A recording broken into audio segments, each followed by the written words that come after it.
LAPSUS. Okay, lots to talk about with this film. I think it's borderline brilliant, and but then at the same time, there's a little bit of uneasiness in the crowd. 30-minute film, just in one location, by the way, and it seemed to grab all of our attentions, whether we liked it or not. I think it was the best of the bunch.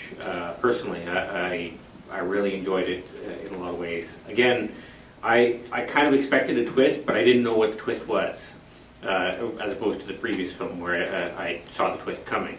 So that was really good, and I think that it's really difficult to make a what I guess is a confinement film of this, all in one room work, and they did a really good job, acting wise and visually. They made it interesting all around. So. Right off the bat, like it emotionally, it took us in different kinds of turns, twists and turns, and I know some people probably probably really didn't like this film or are uneven about this film, but I hope you guys talk about this. But at the beginning, how did they get our attention? Sexuality and comedy, which grabbed us as an audience, and all of a sudden just went into a different kind of direction, and we were like kind of hooked in a way, kind of like teetered at the end a little bit, had like a Lord of the Rings 5 endings at the end. No, I liked it. Actually, it reminded me a bit of Reservoir Dogs from Tarantino, because you say like everything takes place in the same spot, and that's very, very good. I mean, to me, this movie is actually very good because we're completely in and there is nowhere to go. We're completely stuck with the actors and everything they put there. So that's it. It was a good movie. I know it kept me on my toes when they kept flicking through the show. There was these little shots of like somebody eating a sandwich, or different little shots of different places throughout the film. Like I said, it kept me on my toes. I was wondering how it related. It's just like a good piece of filmmaking. It's like, whether you like the genre or not, there's just some really key, you know what I mean? Like just using that confinement of that long location. And even in the first shot, like we all love the laundromat and the camera in the laundromat, and we're like aware that the camera is in the laundry machine, and that takes us into the film, meaning that we know this is just like, we shouldn't take it that seriously because we're already aware that there's a camera in this film, if that makes any sense to anybody. So we're just having fun with this.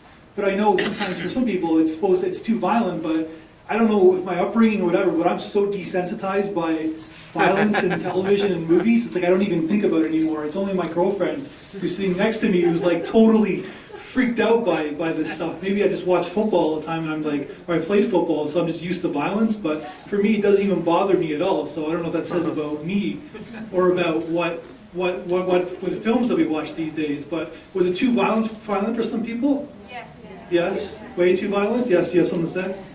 I thought it was like a lot of gratuitous violence, and I watch Boardwalk Empire, which I find a very violent show, and I often am hiding behind a pillow, but I just find the quality of the production so fine that I'm willing to overlook it. I thought this was an interesting film. I did think the acting was very good, but maybe I'm stupid. I'm not really sure I got everything that actually unfolded. And so for me, the story wasn't strong enough to support the amount and quality of violence in it. Okay. But I really, again, although horrific looking, I really enjoyed the pictures in the comic. I definitely enjoyed aspects of this flick, and it brings to question, is cleanliness godliness? To what degree are these characters pure, and who's really the redemptive and the deceptive actor in this? Is it the woman? Is that one of the themes of the night? Is it the woman? Is it someone else? What's going on here, right? The violence for me, it's all subjective and personal, but I think violence for the sake of violence has nothing to it. It's just not the point. But in this picture, I'm surprised we're not talking more about, are there further meanings behind him just being a psychopath? What else can we talk about here, and how can that discussion go? So I would have liked to see a bit of that going on and see if someone can put something meaningful on the table, because I'm at a bit of a loss. Okay. Which meant I don't really like it. No, that's thank you for your comment, because it's like it has to, like she was saying, the violence has to back itself up. Well, I liked the fact that they put that little cockroach in there. It just gave a little bit more of a creepy aspect to the film, and when he was walking through the blood, and yeah, I like that. No, it's just like, just to go back to your comment there, thank you very much. It's like, you're right, there has to be an emotional context to what we're seeing, the blood, the cockroach, because it's about a story about a psychopath and what he goes on inside. So basically, is it a comic book where we're not supposed to be grounded with it? Like I said, like we're aware of the camera right from the beginning, so let's just have fun.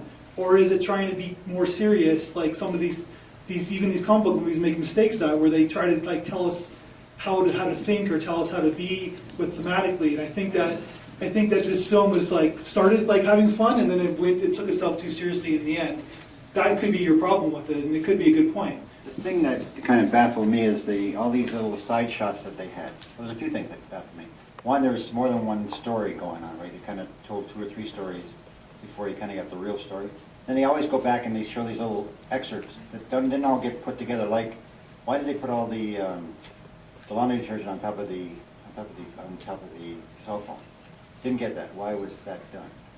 You know, so all those things didn't tie together, which kind of strange. So there's a few aspects of this thing that bothered me that didn't, pull itself together.